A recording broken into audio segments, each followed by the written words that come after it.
আশুলিয়ায় মরদেহ পোড়ানো সহ 7 জনকে হত্যা মামলায় সাবেক এমপি সাইফুল সহ 6 জনের মৃত্যুদণ্ড দিয়েছেন আদালত। আন্তর্জাতিক অপরাধ ট্রাইব্যুনালে এই মুহূর্তে প্রসিকিউটর মিজানুর ইসলাম ব্রিফ করছেন। আমরা একটু সরাসরি সেখানে সংযুক্ত হচ্ছে, যার কারণে আমরা তাদেরকে বিচারের আওতায় আনতে পেরেছি। এই এলাকায় আরও হত্যাকাণ্ড সংঘটিত হয়েছে, যেটার তদন্ত অব্যাহত আছে।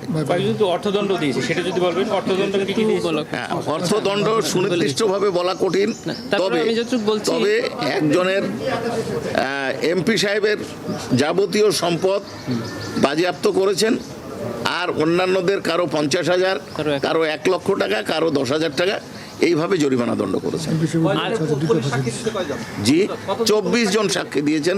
তদন্ত পুলিশ সদস্য এই মুহূর্তে তো ওইভাবে বলতে পারবো না, তবে আরেকটি অবজারভেশন দিয়েছে ট্রাইব্যুনাল, সেটা হলো আন্তর্জাতিক অপরাধ ট্রাইব্যুনাল আইন 1973-এ গঠনের পর 1971 সালে সংগঠিত মুক্তিযুদ্ধের সময় সংগঠিত মানবতাবিরোধী অপরাধের বিচার এই ট্রাইব্যুনাল করেছেন, এটা করতে পারেন।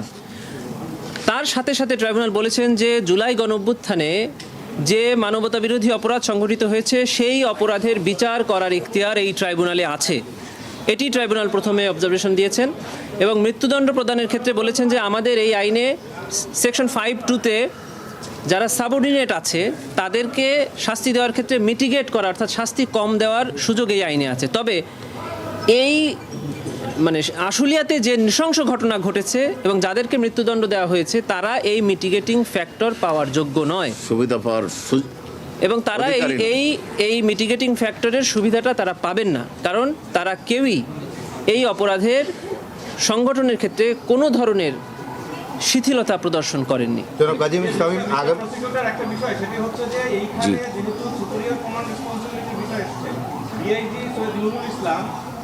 তাকে দেখলাম যাবজ্জীবন দেওয়া হয়েছে এবং আসামি পক্ষ থেকেও এর আগে অভিযোগ এসেছিল তদন্ত কর্মকর্তার বিরুদ্ধে। এইগুলোর ব্যাপারে আপনারা কি বলবেন? এ ব্যাপারে আপনাদেরকে আমরা যেটা বলি, প্রথমেই আপনাদেরকে বলেছি যে আমরা জাজমেন্টের কপি সংগ্রহ করব, অবজারভেশন সম্পূর্ণ দেখব, তারপরে ব্যবস্থা নিব। তবে আপাত দৃষ্টিতে মনে হচ্ছে এই যাদের যাবজ্জীবন দেওয়া হয়েছে তারা সুপিরিয়র যে ডিআইজি, এসপি, এডিশনাল এসপি, এরা ঘটনাস্থলে ছিলেন না, সম্ভবত এই বিবেচনা করেছেন ট্রাইব্যুনাল। কিন্তু আমরা তাদের সংশ্লিষ্টতা যথার্থভাবে প্রমাণ করতে সক্ষম হয়েছি এ বিষয়ে, এবং ওনারা প্রমাণের সাথে একমত হয়েছেন। আমরা যে সাক্ষ্য উপস্থাপন করেছি দোষী এটার সাথে একমত হয়েছে, কিন্তু সেন্টেন্সিং ক্ষেত্রে কারণ এই লাশ পোড়ানোর সময় তারা উপস্থিত ছিলেন কিনা এই বিষয়টি হয়তো বিবেচনায় নিয়েছেন। তারপরে আমরা জাজমেন্ট দেখব, দেখার পরে সিদ্ধান্ত।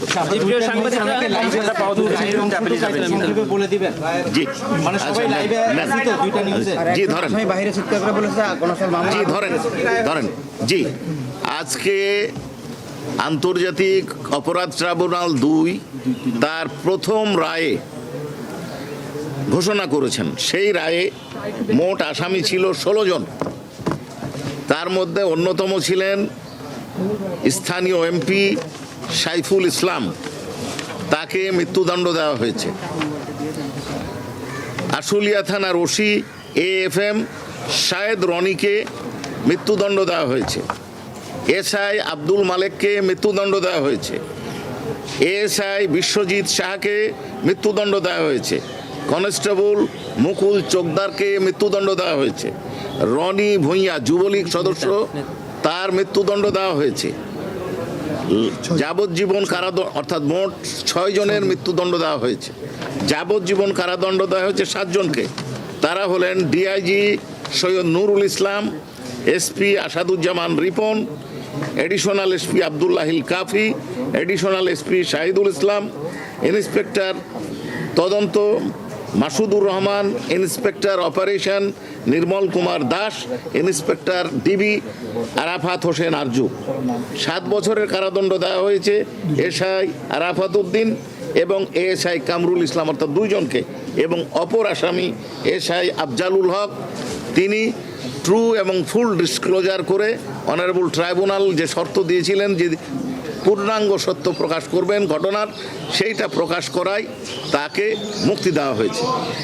গাজী ইসলামী, আপনার কাছে আমার একটা প্রশ্ন, সেটা হলো যে 7 দিন পর জাতীয় সংসদ নির্বাচন, আমরা একটা ত্রিকোণমিতি সমীকরণের সামনে দাঁড়িয়ে আছি। অনেক যুদ্ধাহত এই আহত নিহতদের পরিবার অনেকে আশঙ্কা করছেন যে যেহেতু 7 দিন পর নির্বাচন, নতুন সরকার আসতে পারে, যে সরকারই আসুক, তার কেউ আশঙ্কা করছেন যে এই বিচারটা চলবে কিনা, এরকম একটা শঙ্কা তাদের মধ্যে আছে। প্রসিকিউশনের মধ্যে একটা শঙ্কা আছে, কোন দল ক্ষমতায় আসে সেখানে সেই সমীকরণ আপনাদের ক্ষেত্রেও আছে। সার্বিক বিবেচনায় এই যে আপনারা গত 1 মাসে 12টা চার্জশিট পেলেন, সার্বিক বিবেচনায় এই বিচারটা আসলে কি নির্বাচিত সরকার আসলে কন্টিনিউ হবে, নাকি এটা শঙ্কার যে জায়গাটা সেটা কি আশঙ্কা করছেন আপনারা? জি, একটু উত্তরটা আমি দিচ্ছি।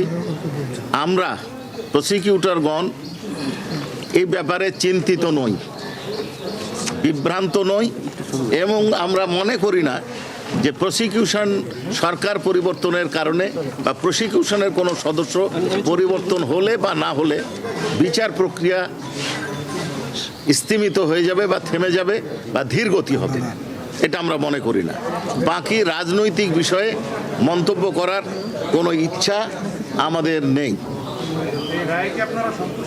আমি বলেছি এই রায়ের ব্যাপারে আমরা যেটা হয়েছে আপনাদের সামনে তুলে ধরেছি, এবং এটা আমরা পর্যালোচনার পর সিদ্ধান্ত নেব। রায়ের পর একজন আসামি চিৎকার করে বলেছে আগুন দিয়েছে কনস্টেবল মামুন, তাকে আসামি করা হয়নি। আগে তো বলেন। তারপরে আপনার কাছে নির্বাচিত সরকার আসলে বিচারটা এগিয়ে নেবে, এটা আপনাদের প্রত্যাশা? আমরা বিশ্বাস করি। আসামির বিষয়ে কি বলবেন? ফুল ডিসক্লোজারের কারণে তিনি ক্ষমা পেয়েছেন, আপনারা কতজনকে অফার করেছিলেন এই ধরনের সাক্ষ্য দেওয়ার? না, এটা আমরা বারবার আপনাদেরকে বলেছি যে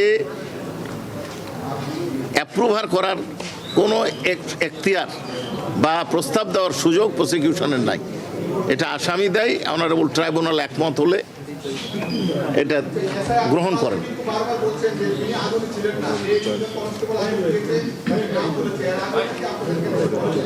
তাদেরকে আসামি করা হয়নি কেন? আমাদের কাছে বলেছে এই কথাটার ব্যাপারে তদন্তকারী কর্মকর্তা আমাদের কাছে যে রিপোর্ট দিয়েছেন তাতে উনি বলেছেন এই মর্মে কোনো তথ্য আমাদের কাছে নাই। আর কিছু বলেন রিমান্ডে